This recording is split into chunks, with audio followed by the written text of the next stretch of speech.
So there's no need for rumour or speculation. Sony has finally made its much discussed Project Spartacus service public, and as we all expected, its name is not Project Spartacus, and I have mixed feelings on game subscription services in general, so this should be easy, really easy to relay in the most unbiased way I can.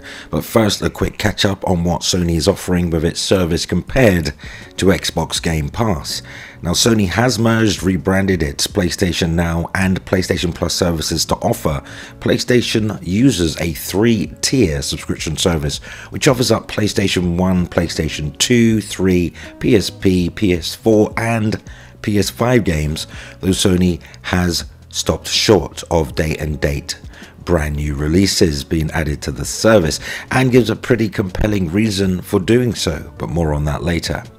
So courtesy of GameIndustry.biz, the new service sitting under the PlayStation Plus brand is set to go live in June and will include a number of new features, starting with PlayStation Plus Essentials, which is the same as the PlayStation Plus service today, which includes 2 monthly downloadable games, online multiplayer access, game discounts and cloud storage. It also costs exactly the same, which is $10 in the US, €9 in Europe and £7, £6.99 Great British pounds. That's per month, and you can go yearly, which is $49.99 a year in the UK, $59.99 in the US and €59.99. PlayStation Plus Extra includes everything from PlayStation Plus Essentials, but adds a collection of 400 PS4 and PS5 games that can all be downloaded. Some of the games included Spider-Man, Spider-Man Miles Morales, God of War, Returnal, Mortal Kombat 11, Death Stranding and more. Well, Sony promised there will be titles added regularly, including those from third-party developers, which will be announced closer to the launch. PlayStation Plus Extra will cost $15 a month, €14 and $10.99, that's 11 British pounds per month. And you can go on a yearly annual subscription that's $99, roughly $100 in the US. That's €100 or $83.99 UK pounds. Then there's the likes of PlayStation Plus Premium, which is the highest tier, and that includes everything from PlayStation Plus Extra, but also adds classic games from the PlayStation 1, 2 and PSP, which can all be downloaded or streamed with time-limited game trials and PS3 and PS4 game streaming. I think the caveat here is PS3 games have to be streamed, but everything else is downloadable.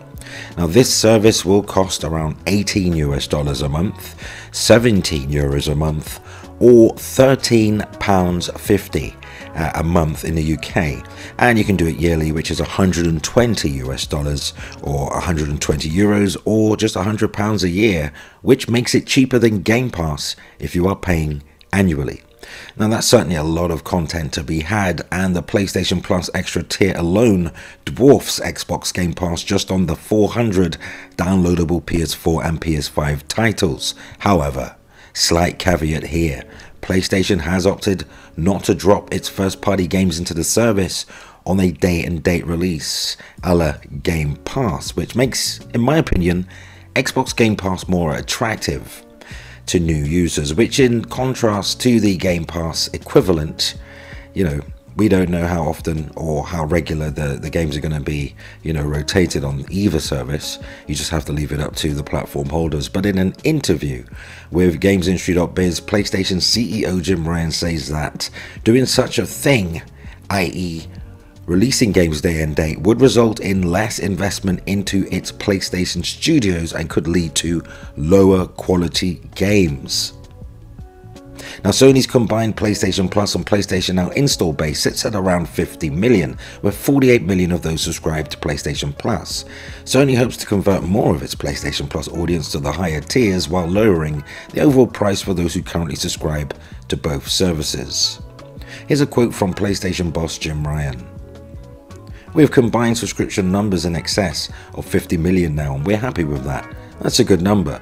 We really do feel that we can do better in the way that we offer these services to our gamers and subscribers. For example, 75% of those who subscribe to PlayStation Now also subscribe to PlayStation Plus. We think we should be doing better by those people, and that's just one example. So the PlayStation CEO also went on to state he doesn't believe game subscription services will ever dominate like Spotify or Netflix, as the landscape is very much different. When you think about Ryan's words in context, it's important to point out that Sony actually dominate game subscription services now, and as it stands, PlayStation Plus is at 50 million, Nintendo Online at 32 million, and Xbox Game Pass at 25 million. Even Paramount Plus is ahead of Game Pass, so it's kind of lends some credibility to Ryan's comments. However, Game Pass is growing at a much faster rate than PlayStation Plus, 150% growth compared to 15.5% for PlayStation Plus. So evidently it was smart of Sony to rebrand and reoffer its current service to maintain its lead. Sony claim every major publisher is behind its all-new PlayStation Plus service.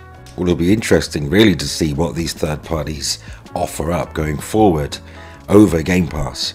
Some say PlayStation Plus has nothing on Xbox Game Pass, and I say good for you and good for Microsoft.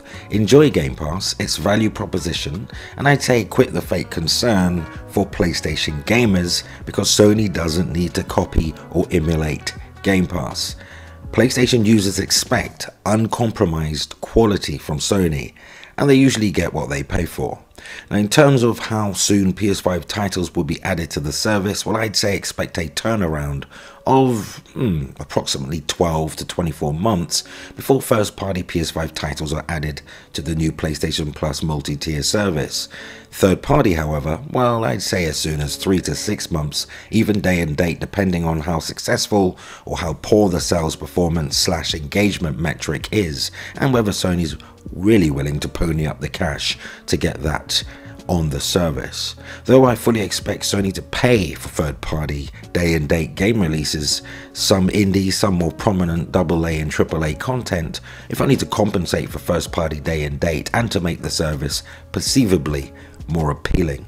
Now, I have seen some criticizing the monthly price structure while completely ignoring the fact that PlayStation Plus is cheaper than Game Pass when opting for a 12-month subscription, which may be Sony's way of encouraging long-term commitment over the in, out, active, non-active monthly subscribers who tend to allow services to lapse, then rejoin when significant content is added, something that is prevalent in Game Pass and Netflix subscriptions. So in summary, the details of PlayStation Plus's multi-tiers are now public and the pricing seems reasonable with up to 700 plus games, but for me, it's a no deal. Because I rarely ever play online and I prefer to own games, preferably boxed physical games. I'm pretty much over subscription service models on all platforms. And PlayStation boss Jim Ryan says day and date PS5 releases equal less investment in PlayStation Studio projects, which will affect quality. Which is exactly what myself and others have been saying for the longest. Though what say you? Let's continue the discussion cordially in the comments. Go ahead, sound off, share your thoughts and opinion on today's news, as that brings us to the end of the video. But subscribe for more gaming news, rumor and speculation. Hit the like button and yes, hit the notification bell so we don't miss each other, and you can help Foxy Games reach more gamers, so feel free to share the video. You may also want to consider supporting Foxy Games UK via Patreon, because we're like family now, so thank you. You can find a link in the video's description, but that concludes our time together on this Wednesday. Thanks for hanging out with me. Until next time, play games, not corporations.